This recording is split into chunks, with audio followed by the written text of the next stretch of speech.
There is not a striker, an old school striker, that would have gone down like song. Alan Shearer, you're moving the goalpost now, mate. No. You're moving it like you wouldn't get John Hartson going down like that. Obviously. No way John Hartson would go down like that. We're not in John Hartson's era. We're in an era of if you get tapped in the face. Of absolute pansies. Stay on your feet, chase back and get the ball. Stop falling on the floor because you've lost the ball. Simple as that. Absolute pansy. Absolute pansy.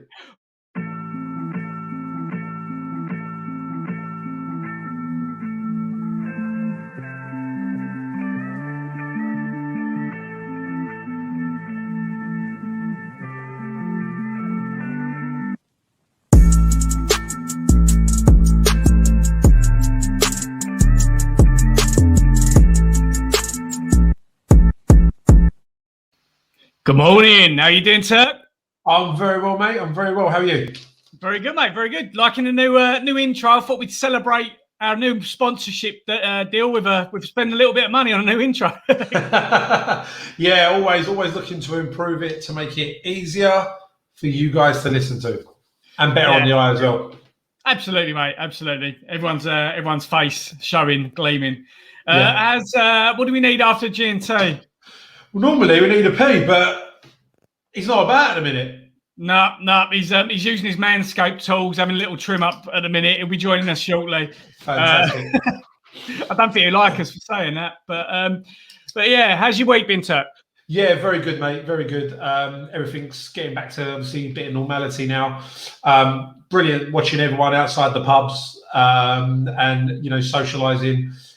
Even though they're in full kind of skiing gear and scarves and gloves and whatnot, but you can't beat that taste of the first pint, which I must admit, Monday morning, 11:30, 11:45, I was in my local having a quick beer with a mate. So, but yeah, great to see a little bit of normality back and everyone having a bit of a smile on their face. Yeah. I mean, it's been tough for everybody. Even the most hardened of mentally stable people have been sort of affected by all of this. So getting out of there in the open, in the fresh, can only do people a bit of good.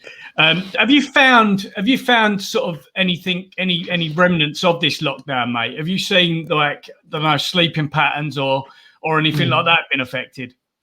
Yeah, just fun, mate. Funny you say that. I do feel that. I think firstly with the kids as well. I think that having that routine of going to bed to get up for something, and when they weren't going to school, and now I've really noticed with the kids going to bed later and later because of it.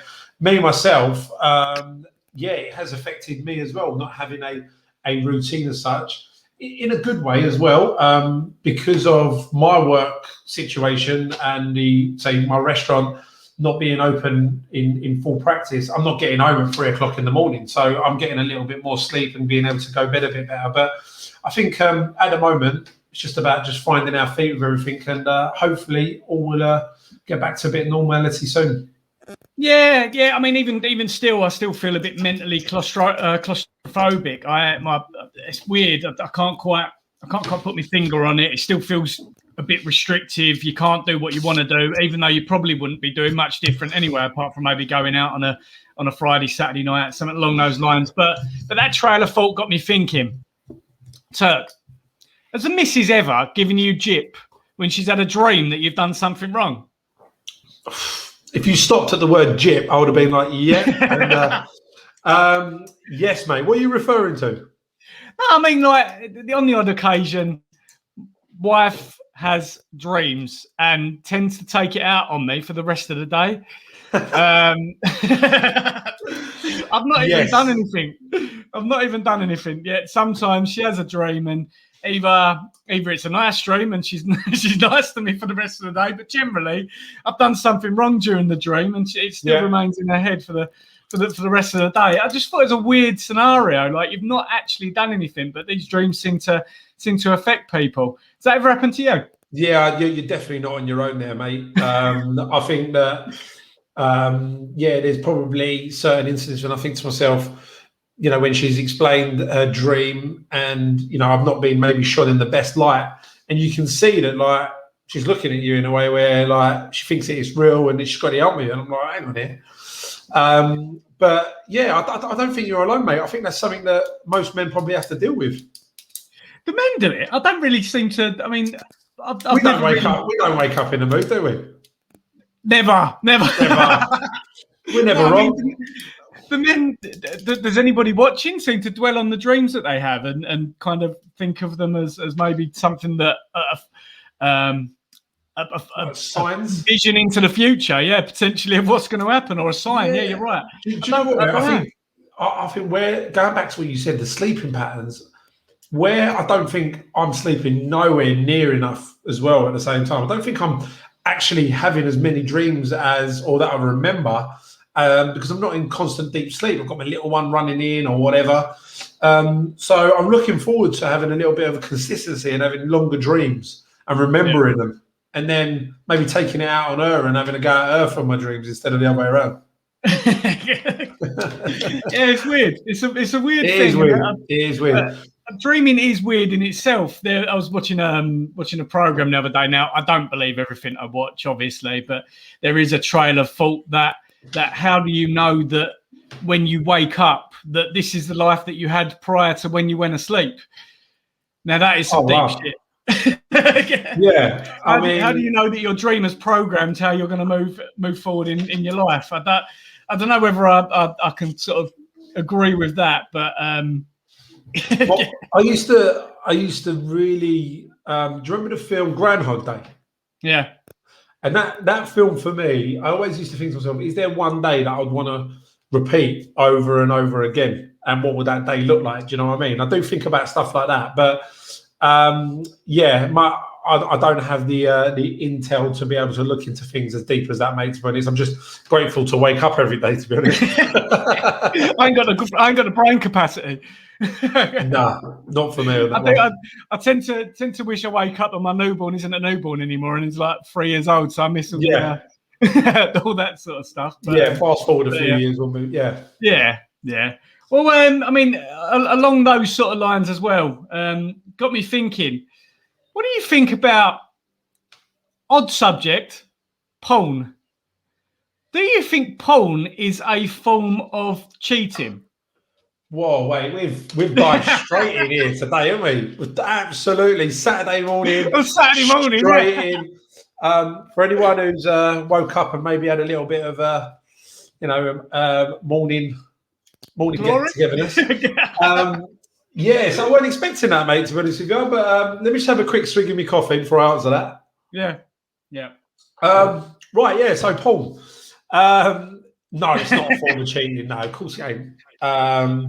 It's something that I think should be enjoyed by both male and females. And I know that it is. Some people, it can be a bit of a taboo subject. But no, it definitely not a form of cheating unless you're in the video itself. I mean, do you think that I cannot see a sizable percentage of women potentially and men as well, 100% men. If you knew that your missus was flicking through clips of male models on Instagram. Just be careful when you said flicking there, mate.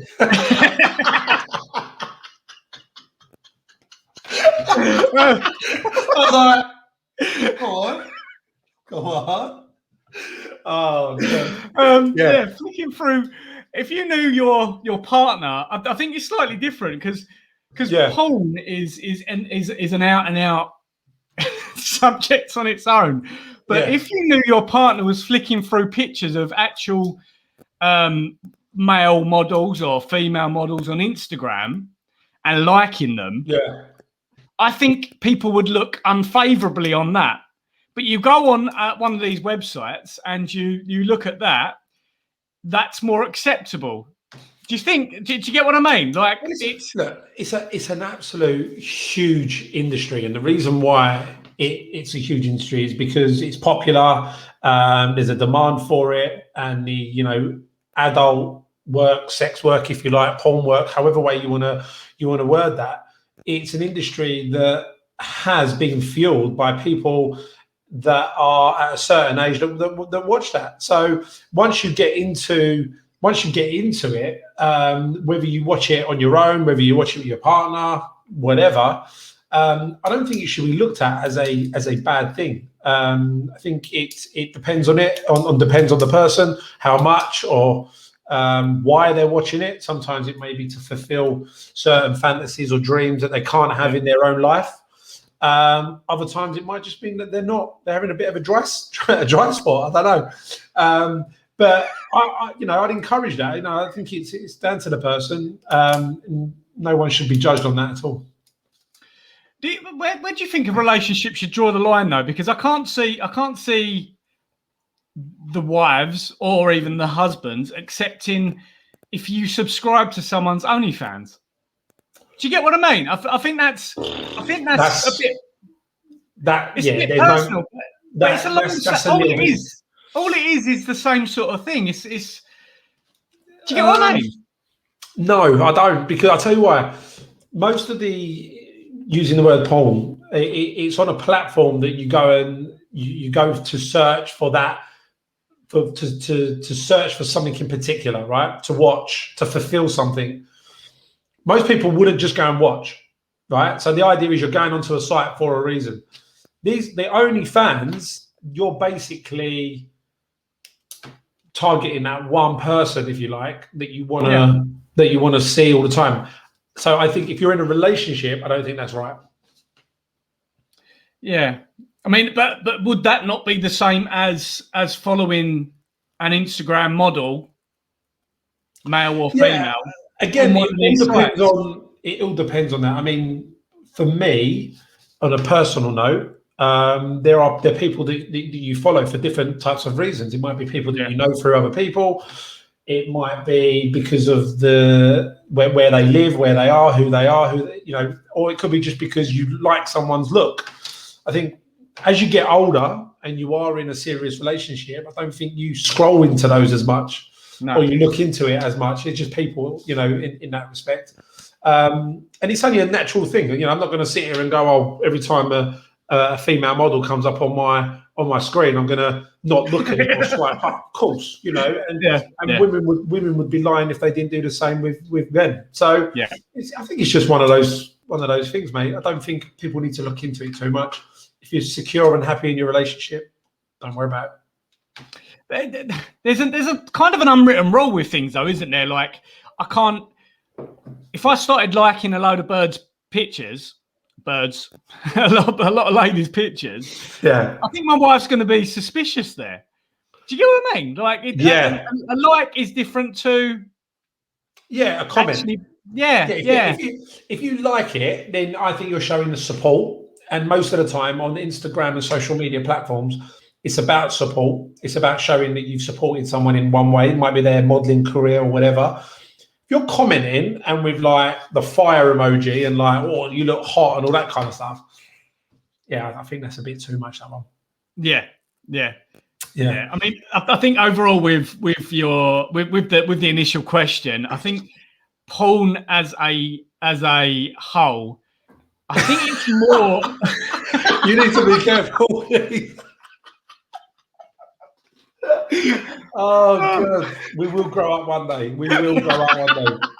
Oh. As a subject rather than a whole. Oh. Do you think it's more the spectacle of it as opposed to imagining that being you in that video? Do you get what I mean? Do you think it's more a case of getting that?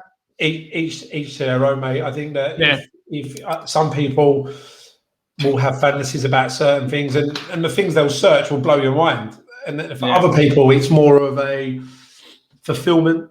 If there's a void there, so it's hard to say. And I think it depends what age you're at as well. When you're like young and you're trying to find yourself, it's probably the only thing that you'll get a buzz off, if you like. But as you get older, it's a little bit different. So you like to think that as you get older, that a lot of those dreams or fulfillments are fulfilled. Yeah, I mean, I thought we'd touch upon the subject. I mean, do you? Yeah, I mean, I thought I was coming on to talk about a bit of football, but you chucked straight into the main subject there. So yeah, happy to fulfil your answers. As well as that, I mean, there's certain niches, obviously, and there's certain illegal niches. But let's keep on the legal niches that are there in those categories. I mean, in terms of body image and how people look, there's certain images that would be achievable and unachievable. Generally, the unachievable images are more popular. It's the problem at the moment, and this is a subject that people have discussed many times, but social media platforms at the moment seem to have models, people showing a way that they think that people want to be looking, or how they should be dressing or looking as a figure, which isn't always right. And for the young girls looking, I've got 2 young daughters, I wouldn't want them to aspire to look at somebody and be like, I want to be like that. People need to get used to and loving themselves and appreciating what they've got. And that's for male and females as well. Just be, happy with what you've got. Yes, you can make changes to certain things, but I don't think you should be aspiring to look a certain way because of an Instagram model. No, I think that's entirely damaging, and there's a lot of figures that do relate that to sort of some suicides and some depression at the minute. I think the figures are like astronomical. I haven't actually got them in front of me, but the figures now compared to years gone by of trying to achieve an immaculate look, which is completely unachievable, is there's no such thing. There's no such thing, because what will happen is they will then thrive to look better and look like, there's people that try and look like people, just be yourself, appreciate what you've got. You can make changes yourself by doing certain things. It doesn't always have to be surgical to be able to do that. So if there's people listening and, if they want an honest opinion, that's my opinion. Just stick to what you've been given and do the best with what you got. I didn't realise how I'd be able to get, or didn't think, or didn't know how I was going to get a segue into our next subject, but that has just left it immaculately. You don't need to have surgery to improve your look. You need Manscaped. I mean, we couldn't even plan that. Could not even plan it at all. But I was looking at the scripts and the bullet points today, and I was thinking, how are we going to segue into our announcement? exactly. But as you've alluded to, Glenn, it's been an absolute fantastic week to get the news, to be able to partner up with such a lucrative brand, and feel absolutely honoured to have been given the opportunity to make everyone aware of them. So what are your thoughts on it, Glenn? Yeah, I mean, this week and moving forward, Saturday Morning G&T is being brought to you by Manscaped. Having just launched in the UK, they're a major brand in the US.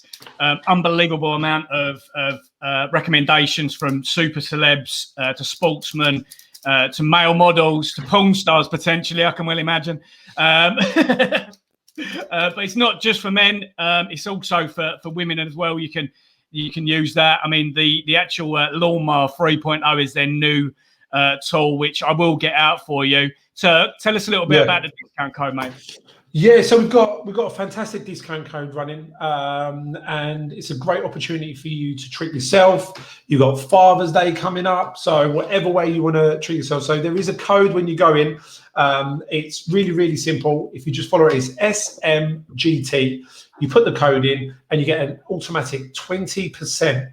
Now, these boxes are fully. When I got mine, I've got to admit, it completely blew me away.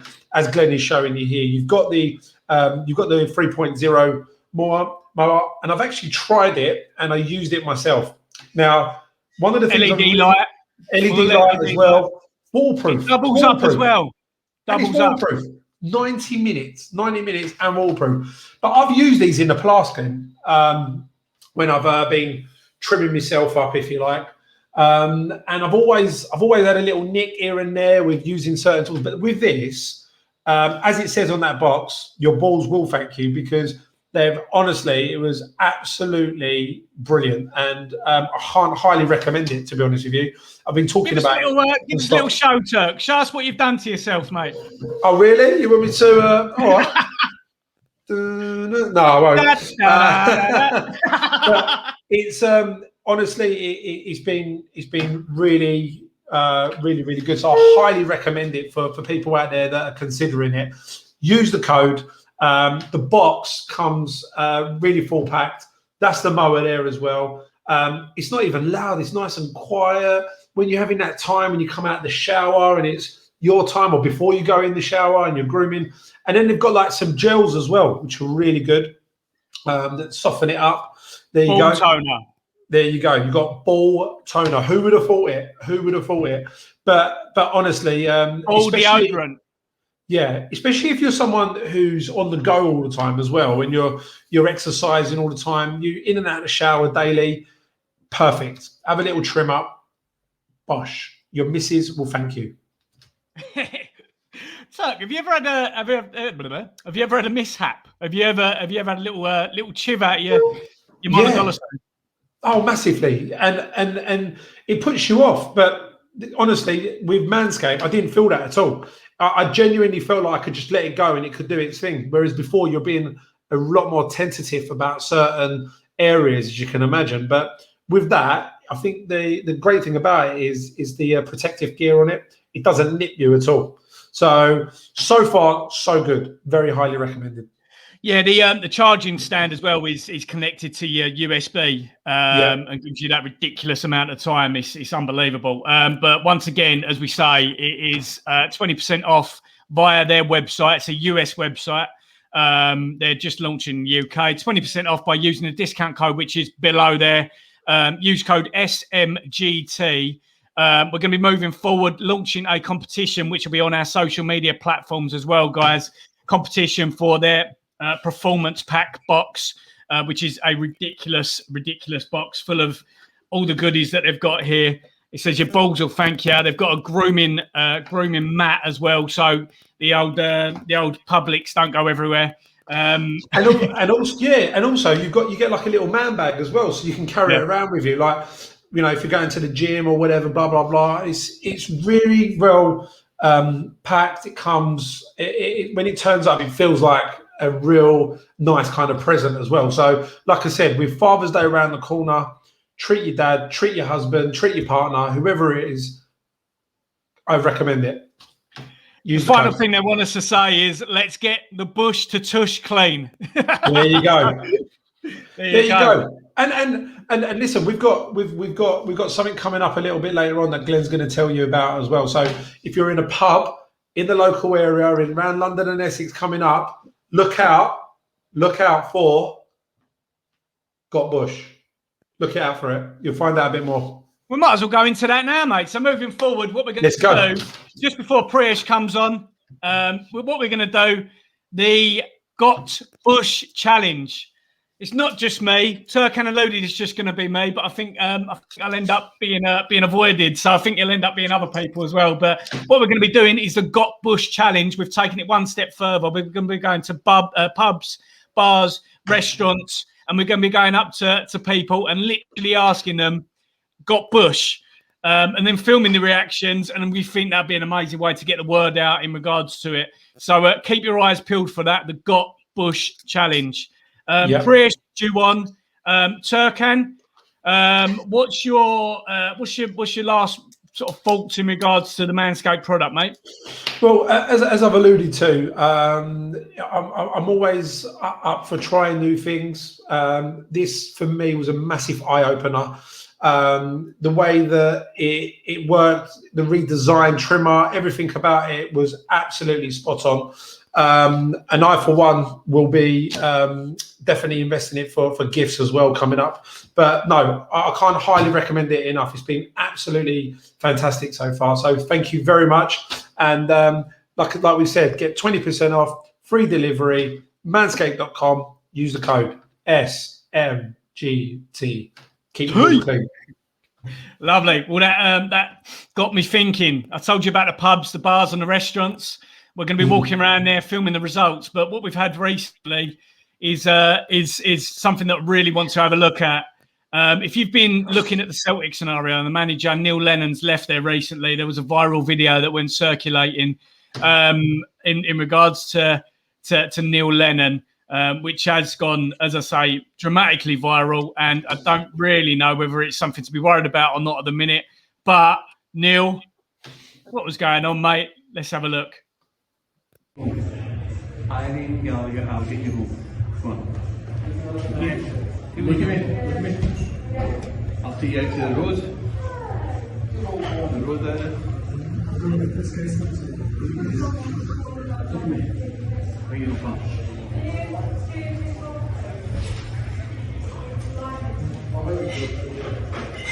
Yeah?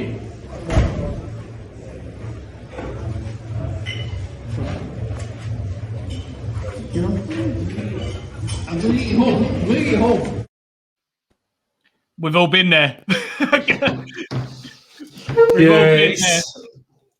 you know what? It's worrying, but at the same time, he's been a footballer, he's been a coach, he knows, he's probably been looking after himself for a long while. He's having a little blowout, and unfortunately, he's just been caught on camera. It's never good, and it's not nice to see anyone in that kind of state, if you like. But he must have woke up with a sore head. Yeah, I mean, for someone like Neil Lennon, who, I mean, he should be doing that in a secure environment, because he's had, he's had death threats and all sorts. Neil Lennon, I think he had a nail box delivered to him at one stage, I seem to remember. But yeah, he doesn't look in a good place there whatsoever. But on a lighter note, it got us thinking to people that Sportsman and whatnot that have these videos circulating. We're not going to do anybody that we feel are in a vulnerable position, like your Paul Gascoigne's, who, I mean, thank God he seems to have pulled it together, but at one stage it was quite worrying there. But we've got a certain Jamie O'Hara and Danielle Lloyd from back in Ibiza a few years ago. They're not together anymore, but this still remains.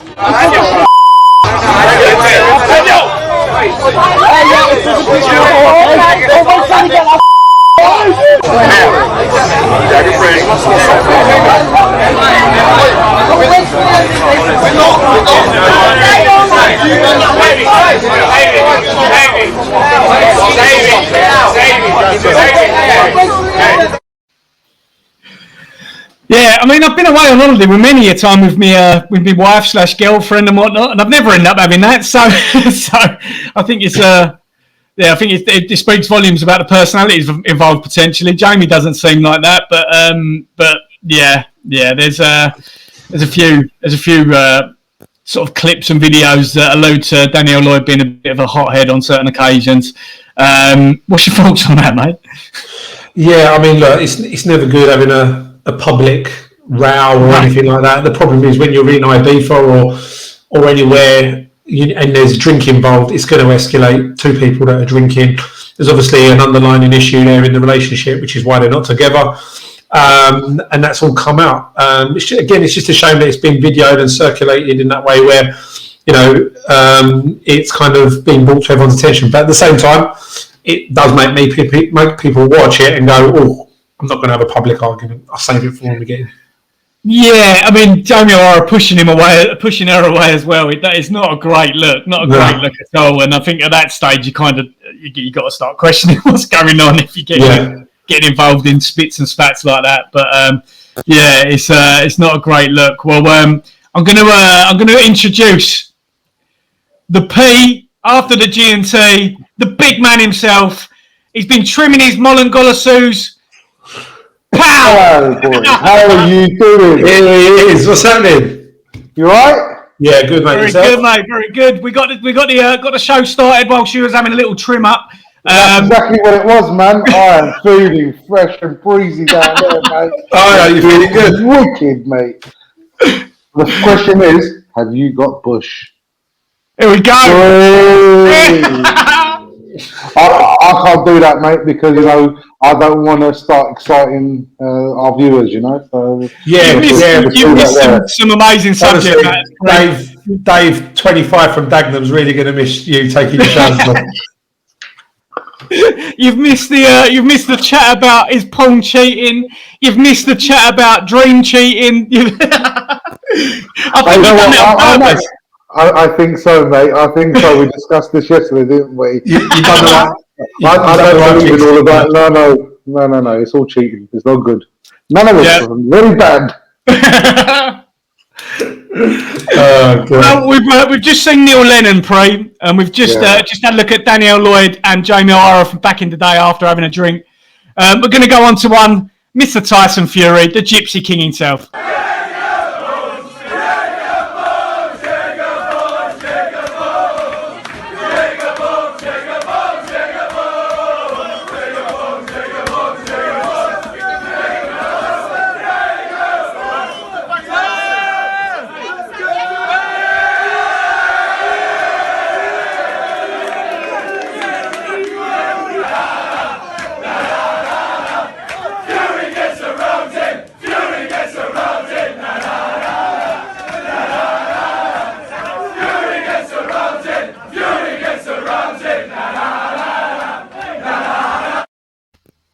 Do you know what? I know he was going through it at that stage, but I would love to have been there. Could you imagine waking up in that hangover and thinking? I was just thinking that, mate. That's made me want to go out so much. That was France and the Euros. That was the Euros, yeah. It was his absolute lowest stage. But at that tournament, if you remember rightly, there was all the publicised training of the Russian. Of the Russian sort of firms that were going around beating everyone up. Could you imagine this Russian firm turning up and seeing Tyson Fury there? Honestly, that aside, that just looked like such a good night. It's made me want to go out bad. Yeah, no, waking up and thinking, did I have a drink with Tyson Fury last night? Jaeger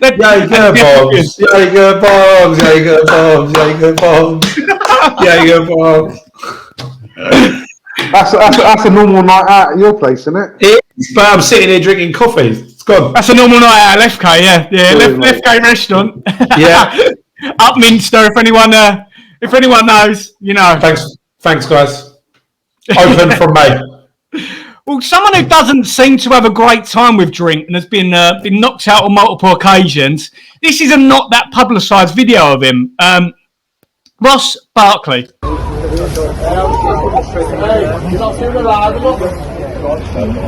Guarantee, mate. You know what? On my Mars, mate, that was me, mate. He's got like a blocker. He's a footballer anyway, so. Yeah, no, but what it is.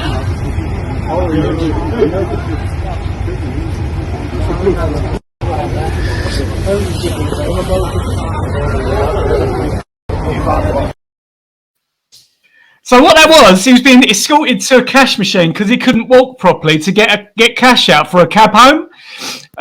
But there is about 3 videos circulating of him being knocked out in clubs, and I don't know whether it's just, I don't know. That doesn't just happen. I mean, I was quite a social person as a youngster. I've been knocked out a couple of times, but not as many times as that.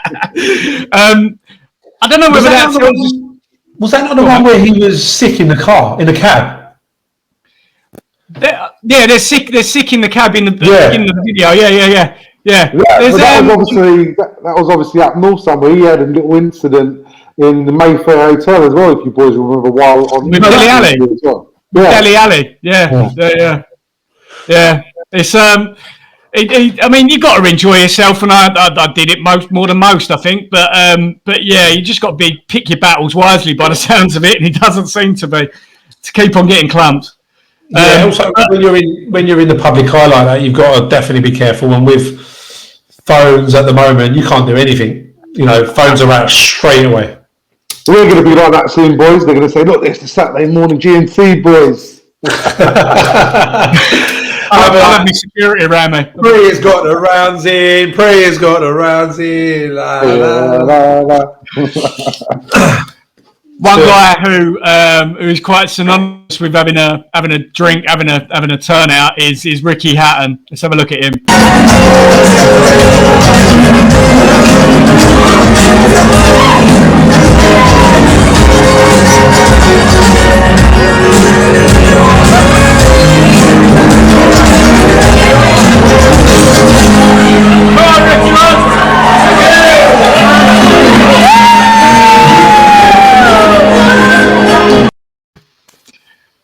mate.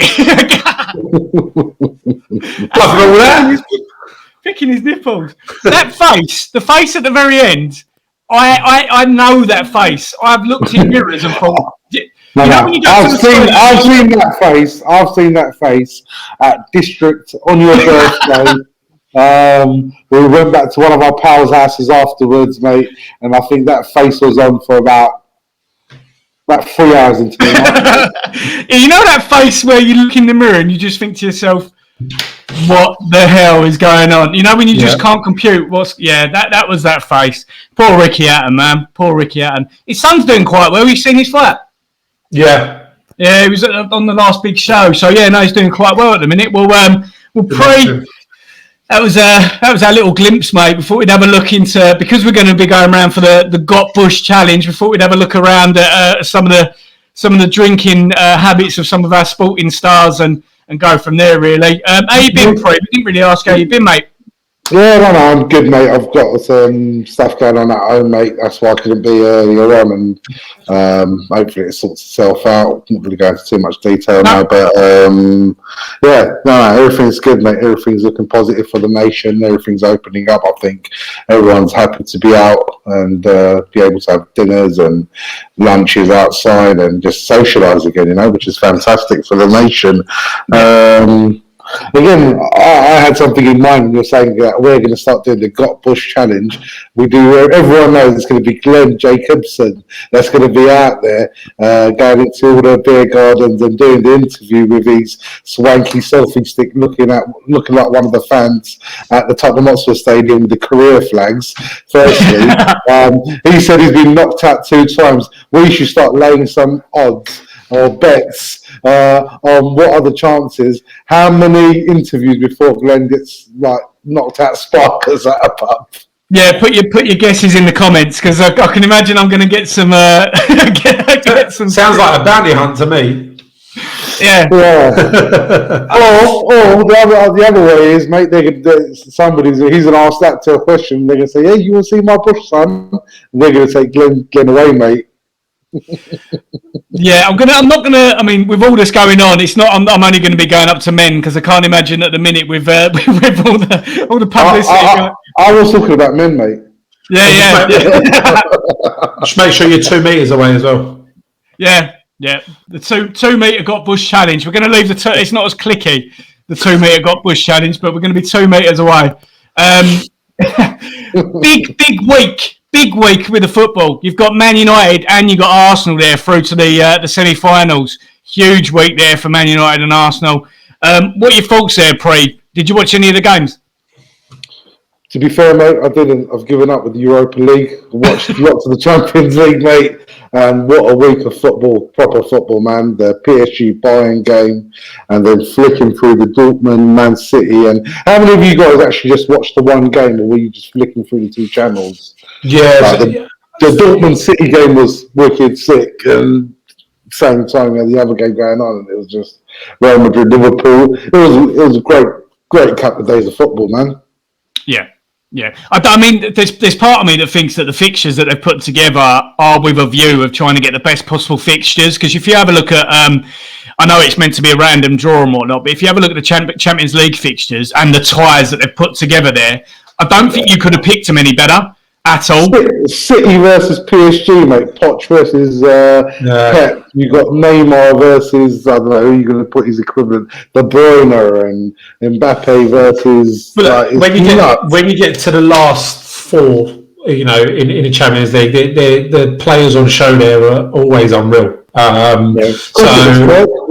We know about being the last 2 in the Champions League as well, mate. This is the problem with supporting Spurs. You're happy with always being the last 2. You're happy with being second. We come third.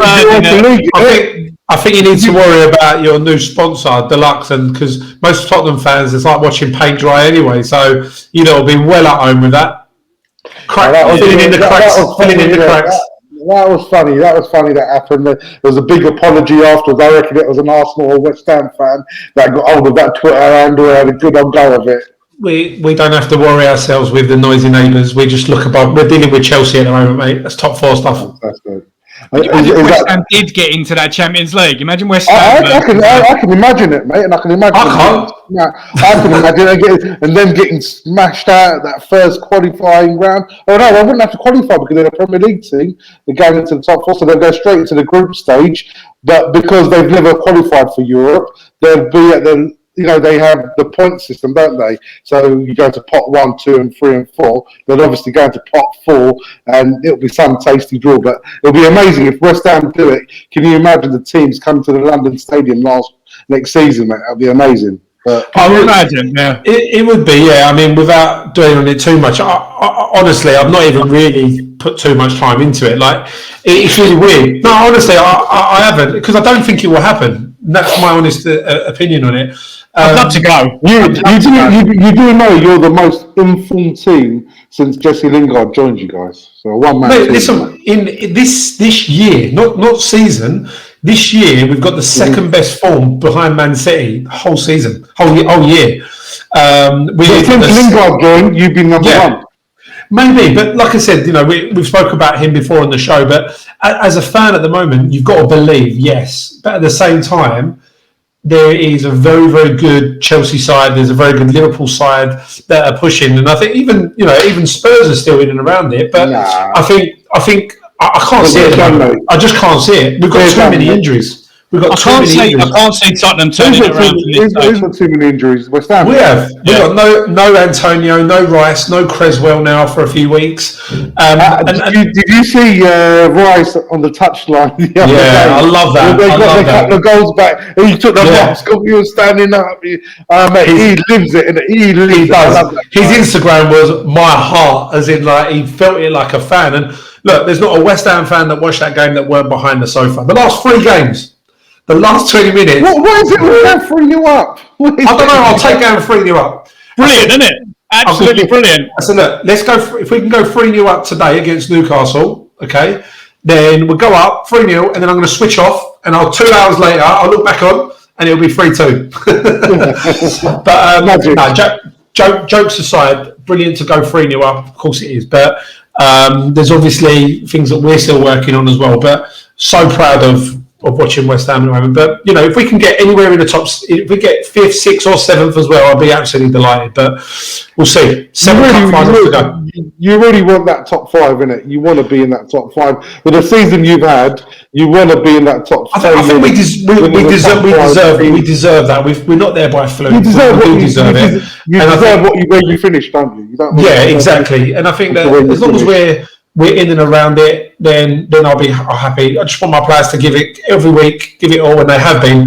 Hopefully these injuries won't peg us back too much, but we'll see. But going back to what we were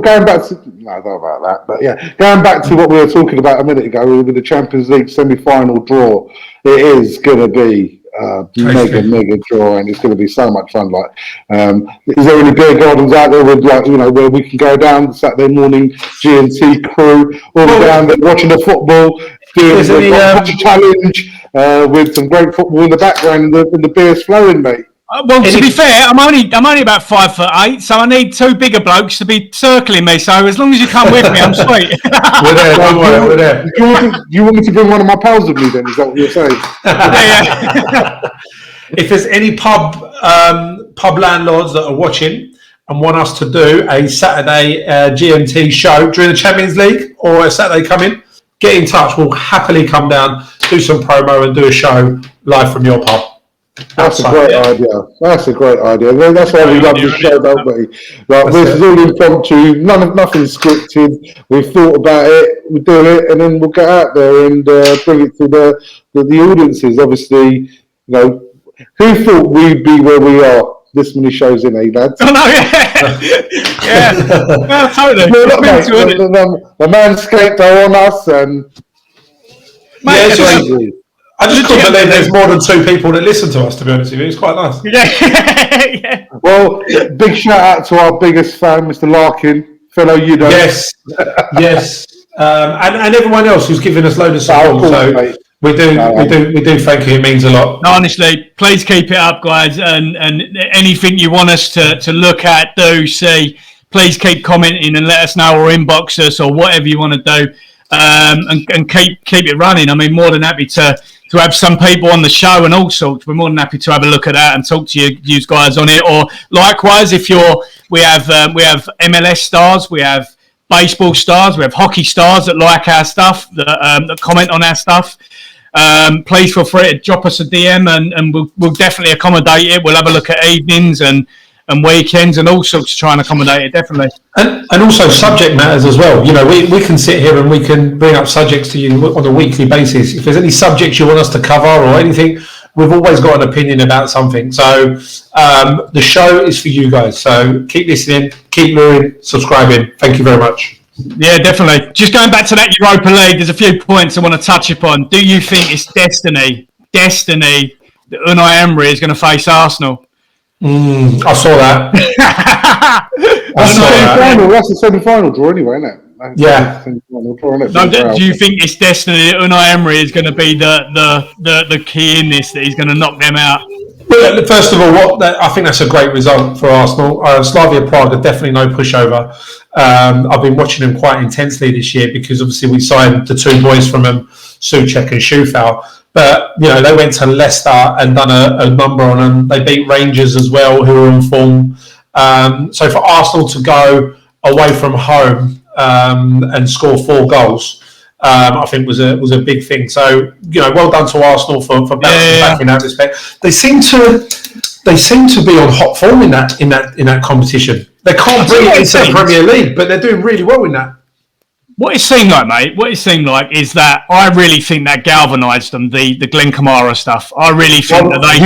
I was just about to say that. Did you boys... I haven't seen the game. I'm not going to confess to watching the game. Lacazette. Like I said, Lacazette, mate. You see him on one knee, look at all of them boys, and like, he was focused. Like, I think, you know, that was a massive thing. You've hit the nail on the head there, mate. No, you're 100% right. But do you think, is that Slavia Prague stance, or is the players turned around and gone? No, it's a Slavia Prague stance, I'd say, mate. Because the club did you see the director turn around and said that, you know, he's got a 10-match ban, but nothing's proven. Like, come on, mate. And it's not the first time they've been done for it. No, exactly. And unfortunately, you know, I don't know about you boys, I'm sure you've been on plenty of stags to a lot of these Eastern European countries. Went out to the Czech Republic in like 2007 or not even before that, I think. Probably 99, 2000. Sure, it was Czech Republic then. You probably went Czechoslovakia, mate, your age. No. But from, you know, been going out to these Eastern Bloc countries on stags and stuff like that, and you know, it's lovely out there. You know, you don't really get much trouble or anything like that. You hear stories, you're a little bit wary, but it's a really good boys holiday, or you go out there with the missus or whatever as well, and you don't feel anything. Like, I'm obviously coloured and been out there with different people of colour and mixed crowds, and we've never felt anything like it. But you know what it comes down to? I think it comes down to what we talk about when people go into a football stadium. It just something flicks in their head, and they believe they can vent this. Listen, that's going on our own doorstep, never alone Czech Republic. But exactly that. But what I mean is that the players themselves, they've obviously got an opinion. And they've got, if there's players in there that don't agree with the fact, or they want to be on one knee to continue the thing, how are they feeling? Because they're being told by the chairman or the owner of the club, going, "No, we're not doing that. You are standing up." As a player, you'd be like, where do you stand with it? Obviously, you're not going to go against your owners, but I said we go international there, innit? You've got that kid. I was just going to say, that scored that banging goal in the last round that got them into where they are now. And like, you know, well, I don't know, you don't know, but I'd assume that boy over there, he wants to get down on one knee in solidarity with the whole Black Lives Matter and, you know, the respect and kick racism out. But then, you know, he's a young kid come from Africa. He didn't actually play yesterday, Simmer. He was on the bench. No, but there was, again, I've just seen the picture, so there was a player of colour within their starting lineup that was probably the third one in. I remember that. So it was that. Do you know? Or anyway, it was somebody in it. I don't. But I'm thinking of him, thinking to myself, he's preparing for a 90-minute battle with Arsenal, and he's being told that he can't do something that he might want to do. I mean, I don't know how difficult that is to make a decision on that for him as a player, to respect his owners of a club, but then also his own thoughts in his head. So, but saying that, you've got players in the Premier League, in the Championship, that are not doing it. They're standing up throughout it because they don't agree with it. They don't think it's making the change. He's not bringing the change they expected to do. I think Wilfred Zaha is one of them. And then you've got our friend of the show, Colin Kazim Richards, another one. And they're not needing no more. I noticed the other day Arthur Masuaku from West Ham. He didn't go down on one knee. Nothing's come out about why. It'd be interesting to kind of find out his thoughts on it. But I think in general, the players that you've mentioned, and a few others that have spoken about it, is that they just feel that they feel that the whole thing now has kind of hit a barrier where it's enough being mentioned, but not enough being done. So it's where do we go now? Yeah. Now it's becoming a little bit like that. How much more does it need to go? It has to carry on in different ways. Taking a knee is not going to stop people acting like that on social media or whatever it might be. So I'm sure there's work being done, but I see why players are now not together in solidarity to make sure that it continues. Yeah, I mean, I don't know whether the Arsenal fans will be looking at this thinking, why does it take this to get Lacazette that motivated? I know it's an amazing feat, and as a Tottenham fan, obviously, I'm not Lacazette's biggest fan, but you cannot do anything but admire that stance, that kneel, that look, that photo. That's almost like that will become iconic in my eyes. That photo, that screen, and so it should do. Absolutely. Absolutely, that'll become iconic. That's like the Ali photo of him standing over the boxer there with that synonymous photo with Muhammad Ali. I think that'll be the photo. Do you know what I liked about it, boys? Do you know what I liked about it? I like the fact that he looked around and the other Arsenal players were starting to get into position. You're normally outside, so you're not in the D, you're outside the position. He looked in and he just walked straight in to the D. On his knee. I want to watch that. The photo will be iconic. I haven't seen it. No, yeah, but is that what he done in the lead up? That's exactly what he did. He looked around. He got down on one knee. Yeah, that's like in rugby when you get the hacker and you get the team that squares up to that. That's what it felt like to me. It was like he was challenging them. It was like he was taking it on board. And you can only respect the man for that. That was absolutely unbelievable what he did last night. And for someone, as I say, someone that I'm not his biggest fan, he's got a special man. Forget the football team. 100%. That's what all of us do. We get too deep into it. We've got to remember it's only football, and there's a lot more to life. And with what Lacazette, respect to that man. And I'm gonna, what I'm gonna do? I'm gonna get a message out to a couple of these boys, watch the show, and it's friends of mine and stuff like that. So we're gonna get this message from the Saturday Morning G&T out to him, and give him our real applause. And let's get a post out on him and stuff like that, and really show the respect to what he deserves, man. Yeah, amazing. Well done, Alex. Lacazette. That was unbelievable, mate. On to his strike partner. There's been news with Pierre-Emerick Aubameyang with contracting malaria from his Gambian international game a couple of weeks ago, which is weird news. I mean, he's played since then. He's been in the squad since then. He's in hospital currently, so speedy recovery to him. But odd news with that. That's strange, don't you think? It can't happen though, Glenn, man. My strength and conditioning coach has come back from Nigeria after getting married. Congratulations to Lumi, lads. Congratulations to Lumi. I mean, I'm a bit disappointed that I weren't at the wedding, but I weren't on the stag either. But he's come back. He's come back, and he was malaria. And he's not been feeding himself. And Lumi, Lumi! check out his handle, mate. Speed and Sweat. doing things to players and making them better and stronger and faster. But he came back from Nigeria about a month ago, and he hasn't been the same. And he's been going in for test results, etc. And there's something wrong with him. You were saying like he thinks it's malaria, and that's why I'm saying, when you're saying it's surprising that he's played, etc., and trained and he's gone in afterwards. It's obviously something, going back to Asia or Africa.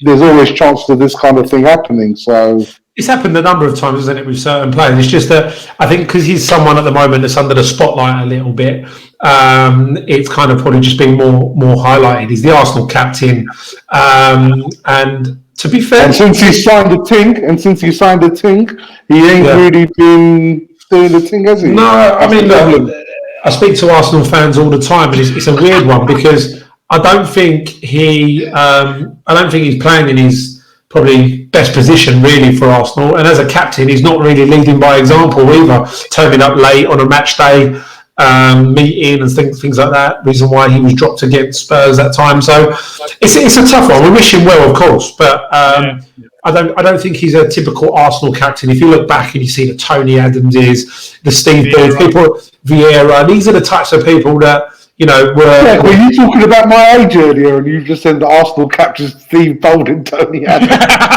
Listen, it's called extensive football knowledge. I can go back as long as you want. Before I can go back to black and white if you want. Who was the captain before Tony Adams? Before Tony Adams, I think Andy Linnigan. Linnigan done a little bit of captaincy for Arsenal. If we go before that.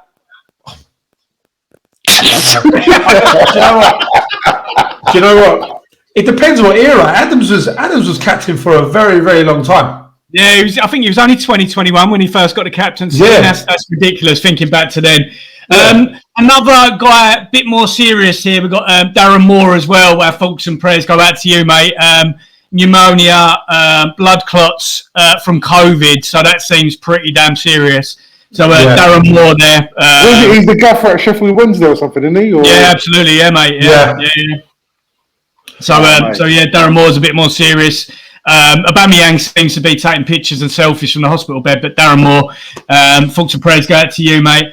Let's go on to this weekend's fixtures. There's quite a lot spread over into next week, but we've got quite a few going ahead. We're going to change over. No more in the middle. It's going to go over to our Bing. There we go. So then we've got Saturday. We've got the early game on Saturday. You got Newcastle versus West Ham. You got Newcastle at home 5-2, fighting for their lives. They looked good the other day when St. Maximan come on, and I think it was Dwight Gale come off, and it was the other. I think it was Joe Linton come off as well, and they put Wilson on, and St. Maximan. He changed that game, and I thought he's made a difference, hasn't he? He's made the difference. Even when he came on against Spurs, he made the difference, and obviously they won the last game.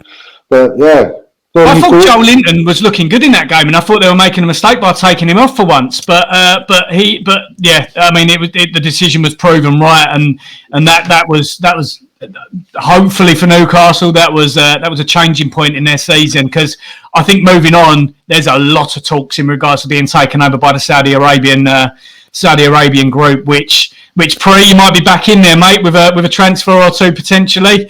Look, Newcastle's a good club. I've always gotten well with them, with all the guys there and stuff. And look, they're always active and they're always trying to get things done. But like we've discussed on the show before, there's a lot of things that happen in a transfer that that make it fall over. Look, it would be good with new owners coming in, but Mike Ashley has backed the gaffer and the sport director with money, and they've got a very specific sort of recruitment policy. They have to spend big money on players that are under 23, 24, because obviously, like with a lot of teams, it's a business. They want to bring players in, become successful in the Premier League, and then sell them on for more money. So But you go and that's a game changer. You go and get that Saudi Arabian investment. That is an absolute game changer, and that changes. I mean, they are one of the clubs that are prime and set. I'm surprised Levy isn't banging that door down as well. I think when you want $3 billion for your club, mate, there's not going to be many people looking to.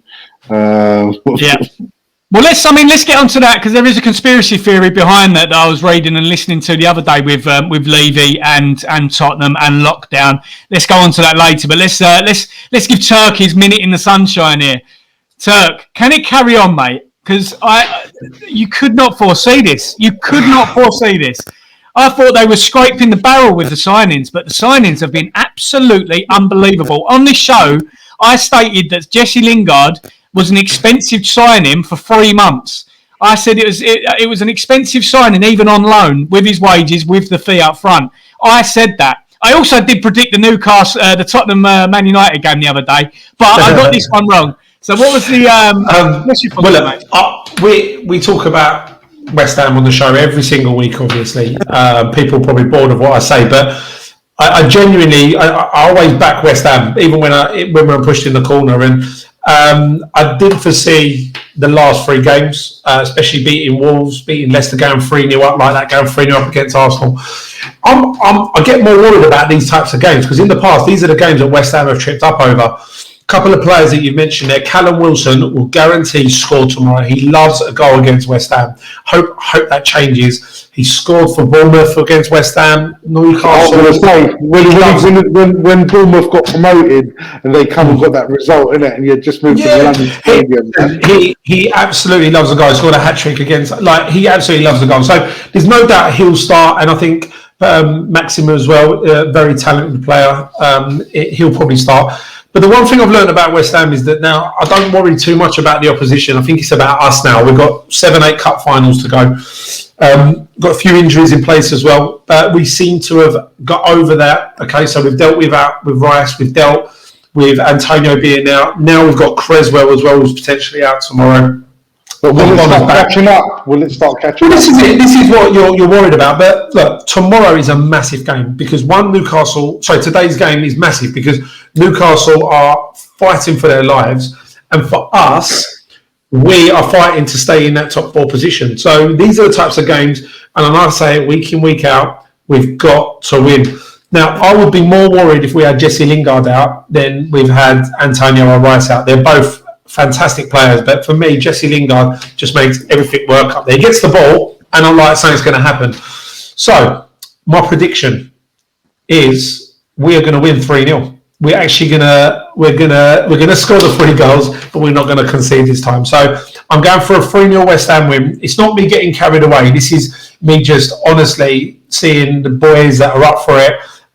We're going to do it. We've got a decent record at St James's. I'm glad I'm not there and watching it from the absolute heights of the away stand, but we're gonna win. It's like you get your steps in going up to those bloody seats. Oh yeah, by the time you get back down, you're like you're done. But I've seen us win there a couple of times. We've had some good results in the past, but tomorrow's one of those cup finals for us, and I really fancy it. You go and have a look at that. I mean, that just a shade over evens there for West Ham away. I think that's quite long for the form. I mean, they're obviously taking into account the injuries, but that's quite long odds, really. Because if you get a Chelsea, a Tottenham, a Man United, a Man City on that run of form, them odds are going to be odds on dramatically against Newcastle in this game. Pre, what's your thoughts there, mate? Don't know, mate. It's going to be. I reckon it'll be a good game of football for sure. I think Steve Bruce. Yeah, I think so, mate. I think Steve Bruce got nothing to lose. It'll be interesting to see if West Ham are going to play pragmatic against them, or they're going to go there as the bigger team and just go swap. Go into them. But this is the thing I was just going to say. You've hit with West Ham is if we go there and we sit back to counter attack Newcastle, I don't think Newcastle have really got the firepower. Well, okay, Callum Wilson's there, but for us to do that, so we've got to change our game. I think Alan Saint-Maximin, mate, is a boy that will cause any defence in the world problem. Yeah, no doubt about that. But at the same time, there's a little bit of nerves that's going to be running through the club. They're not going to want to concede that first goal. And the way that we start, if we score in the first 10, 15 minutes, then I'm confident that we'll cause more problems because they'll have to come out.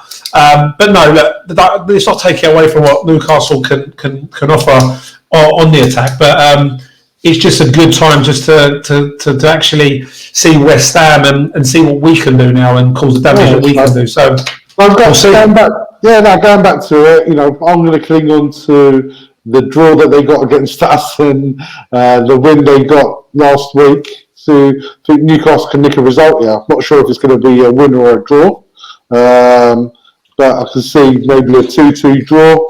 Or a 3-2 win, either way. I think there's going to be goals in this game. I don't think it's going to be clear and cut as a 3-0 win, I don't really think West Ham can keep up this scoring record. I know they've done it consistently over the last couple of weeks, but that is the only team that I can think of in the whole of the Premier League without a recognised striker.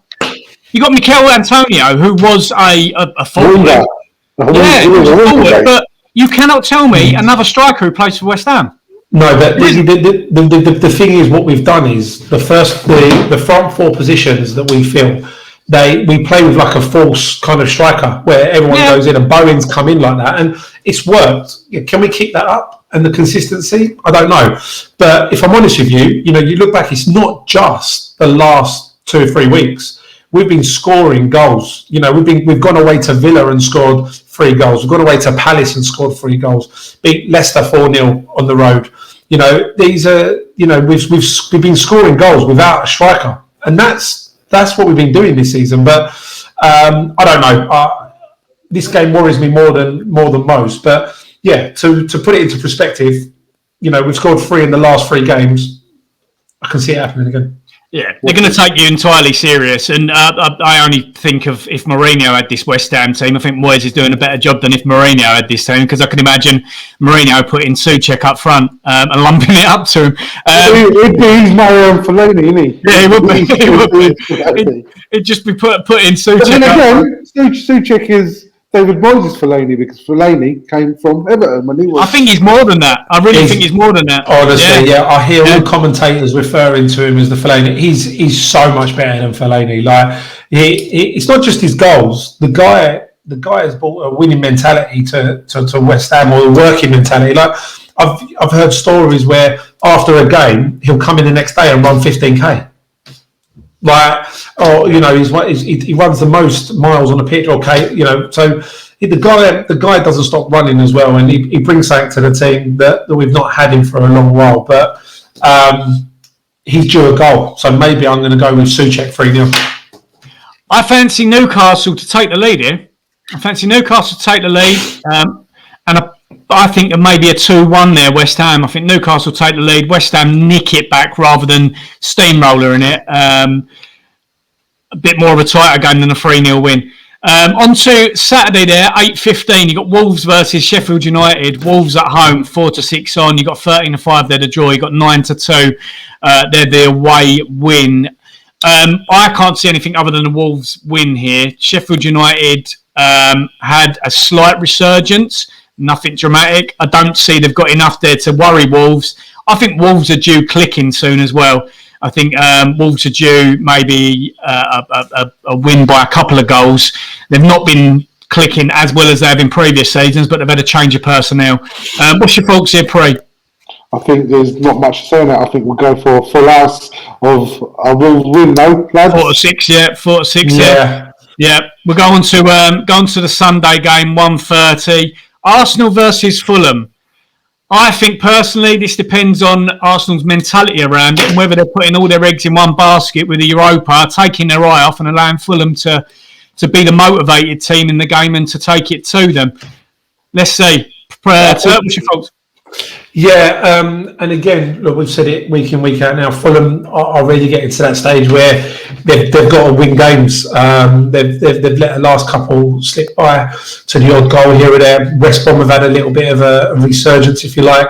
Can I see Fulham going there and winning? It's going to be tough because I think Arsenal on their day will be too strong. They've just won during the week. They've had to, regroup now for a Sunday game. I'm going to go for a draw. Stalemate. Yeah, nice. I could see a draw actually thinking about it there. Prey, what's your thoughts there, mate, with the Arsenal Fulham? For me, it comes down to which what players Arteta picks for this game. I think it's all within Arsenal's hands.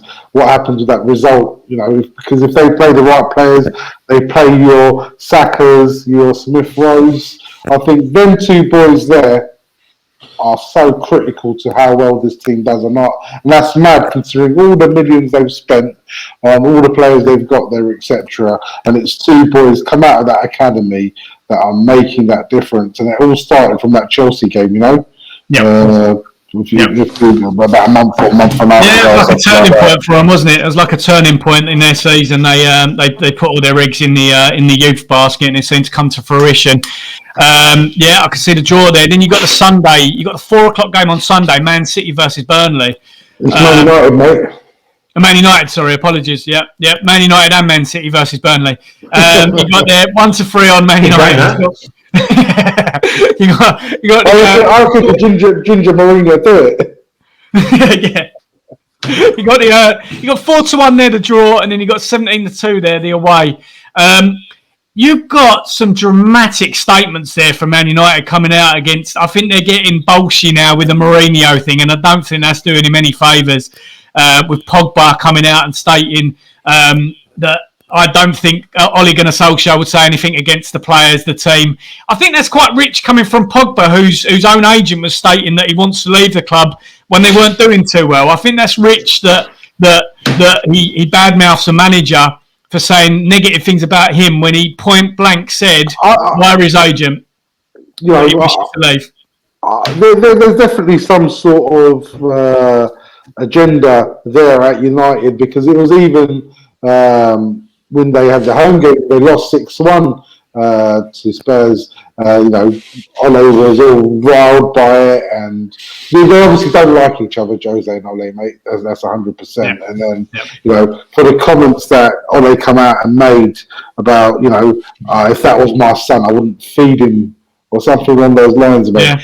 Son is probably one of the most honest players you're going to get in world football, full stop, mate. You do say that. There's a couple of bits with skullduggery there with Son. I love him with a passion, but you look at the challenge. Look at the challenge against Everton.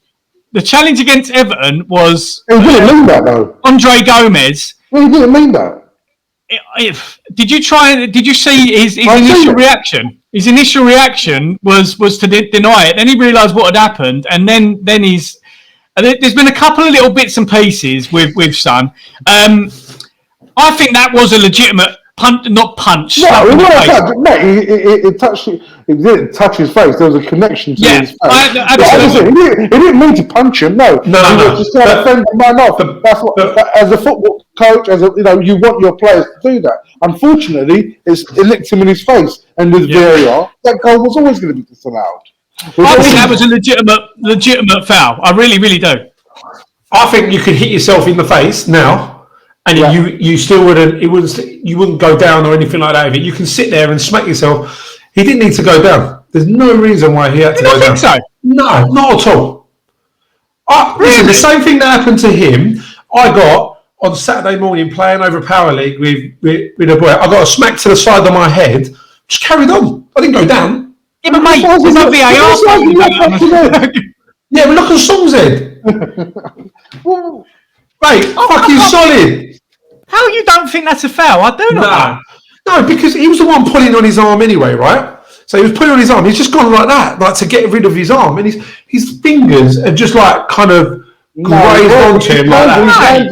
Mate, what are you talking about? Yeah, Glenn, Mr. Jacobson, can you please get the video on the screen right now?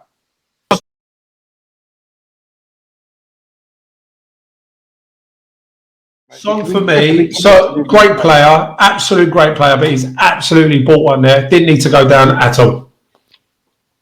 Mate, I cannot see that's anything other than a foul. I really, that's because the agenda against Tottenham, mate. Not at all. Mate, he slapped himself in the head. We're not going to win, mate. Can we just move on? Man United, Burnley. What's the score going to be, boys? Yeah, Man United, Burnley. They are on a roll now, Man United, for me. They're feeling it. They're feeling confident. Cavani at the minute is absolutely on movement. Fire. Mason Greenwood Marcus Rashford, even Anthony Martial. All three of them are top strikers. But them three I'm boys. not Anthony Martial. No, but listen. Martial's a good player. Let me finish my point. What they're learning from someone like Edison Cavani, it's unbelievable. And I think we mentioned it on the show right at the beginning that Edison Cavani to date is probably the guy that runs the most in that squad. And the way he trains, the amount of work he puts in, and the speed of his actions, etc., mate. That guy, he's teaching them boys movement. He's teaching them mindset. Incredible guy to bring. Judging from what put it this way, going back to what you said, Cavani, he would never have gone down under that challenge. Cavani, not a million chances. 100% he would have, mate. No, he wouldn't have.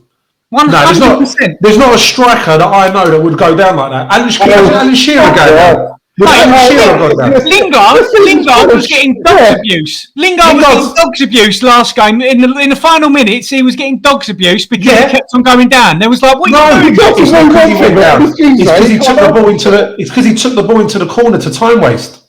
About 4 times and kept on getting little nudges and going down. No. There is not a striker, an old school striker, that would have gone down like song. Alan Shearer. You're moving the goalpost now, mate. You're moving it like you wouldn't get John Hartson going down like that. Obviously. No way. John Hartson would go down. We're not in John Hartson's era. We're in an era of if you get tapped in the face of absolute pansies. Stay on your feet, chase back, and get the ball. Stop falling on the floor because you've lost the ball. Simple as that. Absolute pansy. Absolute pansy. I'd love to hear what everyone else thinks as well. Was Son being a pansy or should he be manned up? Listen, honestly, there is not a striker in the world that would go down. That's where all of this gamesmanship comes from. He wouldn't go down. Mate, there's no way. Also, Glenn, can we get some videos up of Edison Cavani going down like a pansy, please? Yeah, absolutely, mate. Mate, this is going to be so. Listen, I'm telling you now. Even if you look back in the last 2 or 3 years, right, strikers that got little flicks like that, boom, little eyebrow flicks, would not be going down. Not a chance. Song, for me, great player, pansy. Mate, that's it. That's my opinion. This is why everyone loves a Saturday morning G&T. I cannot believe you don't see that as a foul and you don't see that not at all, mate. Because listen, I've played football long enough to know that you're going to get little bits of things. To go down the way he went down was ridiculous. He didn't even see the goal going. He was down that long. Why would you be down that long? Does that not tell you it's legitimate? No, it tells me that you're buying it. Mate, there's no reason for him to go down. I'm telling you now. I don't get why he would have gone down. I'm not mad. We're going to have to disagree. We tried to move on and you brought it back.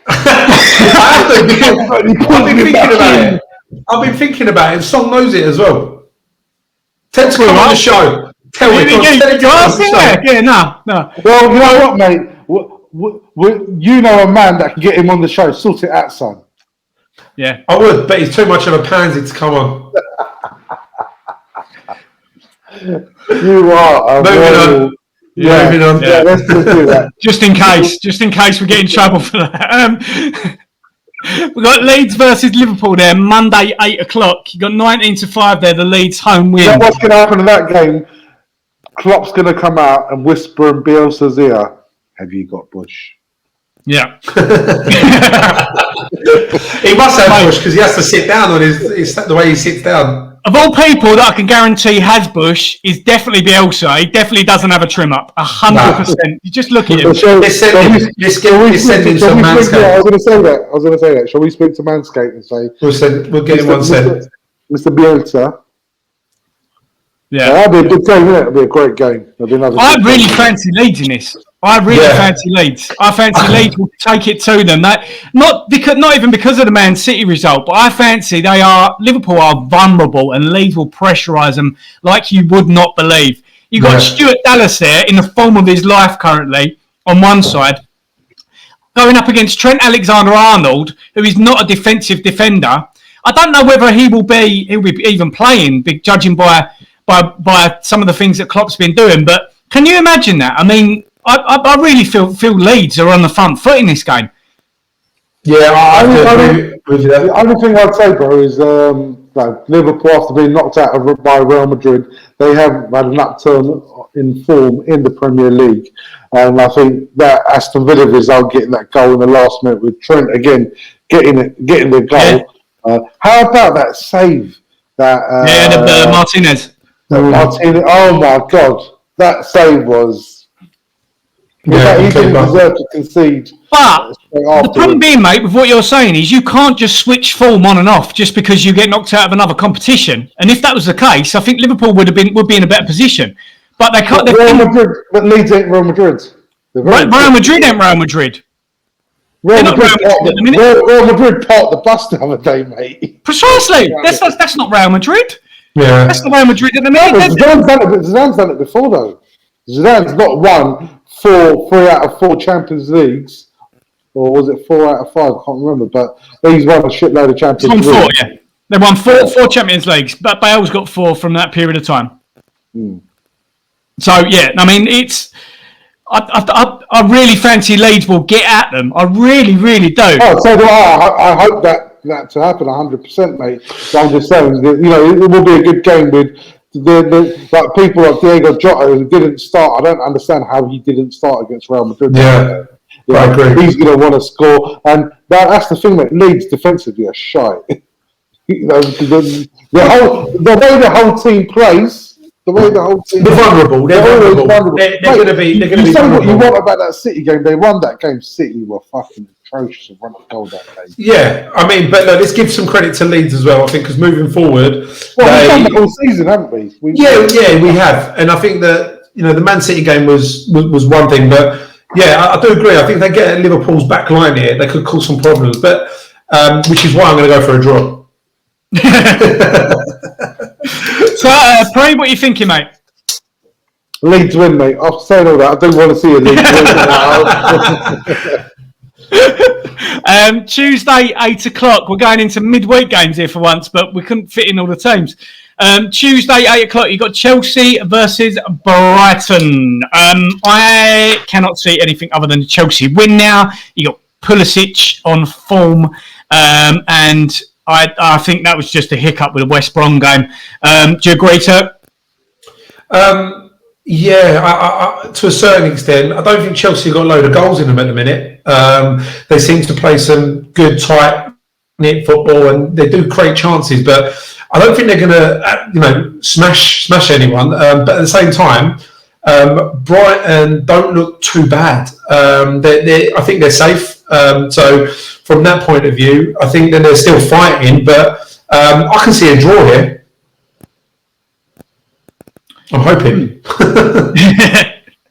Yeah, I'm hoping for a draw. I watched the last game, Chelsea, and watching Kai Havertz, his touch is probably the best touch I've ever seen. But he's sick. Yeah. His touch was unbelievable. He wasn't clinical enough. Now, whether that comes with confidence, he's a kid. He still had a great game, but his touch was like that stood out to me. His instant control was probably the best. I think, probably up there with the best I've seen. I could see a draw there.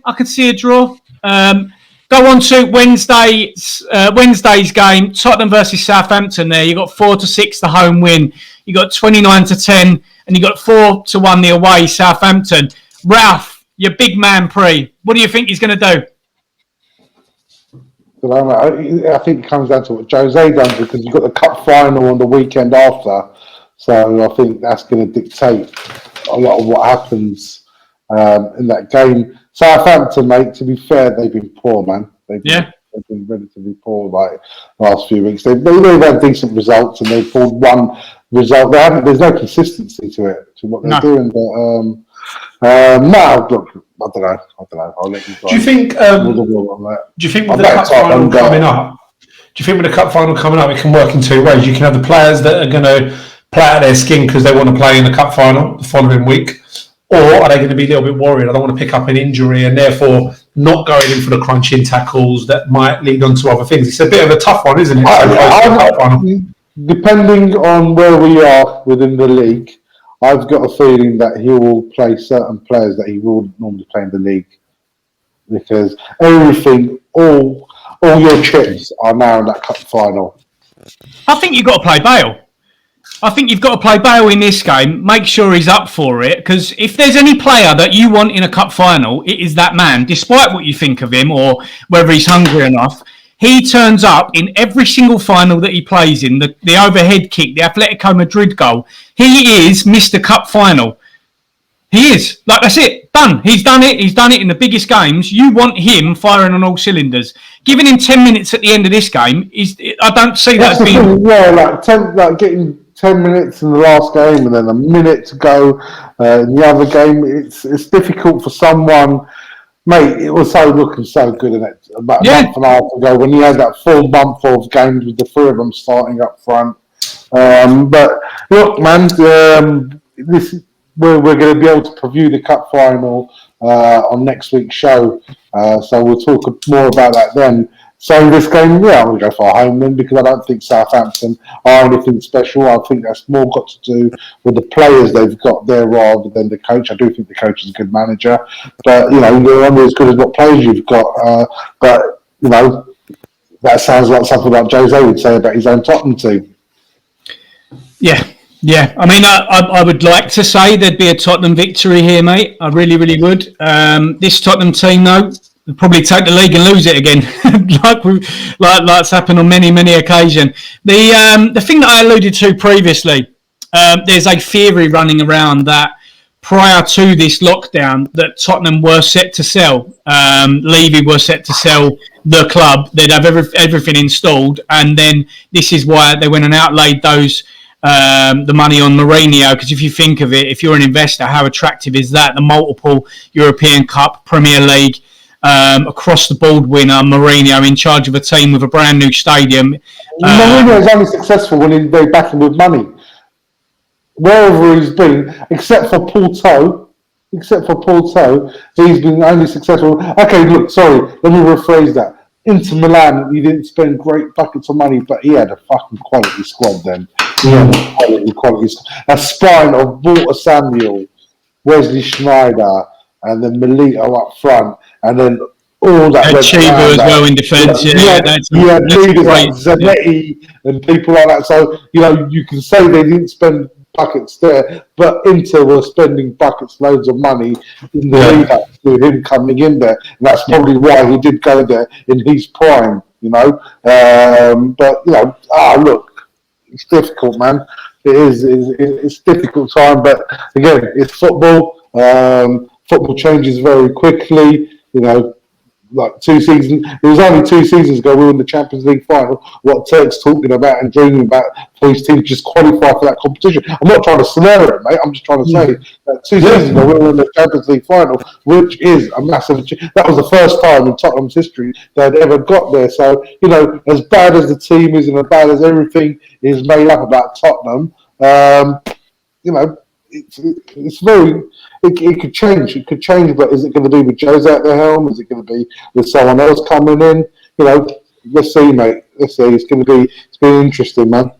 Yeah, absolutely. Well, we're going to start wrapping things up, Pre. We'll do a cup final preview coming up next week, and we'll have a look at some specials on that particular one. Just before we go, there's going to be a video circulating, guys. We're doing a massive competition to win the performance package from Manscaped here. Turk, if you could just give us a little reminder, mate. What's the competition? Right, so the competition, guys, is we want to know what shirt numbers in total these players wore for their clubs. So what squad number is Trent Alexander-Arnold? What squad number was Di Canio? What squad number was Scholes? Add it all together, get your number, put it in below, comment, share, tag, like, and we will pick a winner on next week's show. And we'll leave it at that, guys. Gosh. Great show. Another one down. Thank you very much for Manscaped once again. Just in general, please like, comment, subscribe. Keeps us running, keeps us going, keeps us happy. Once again, peace.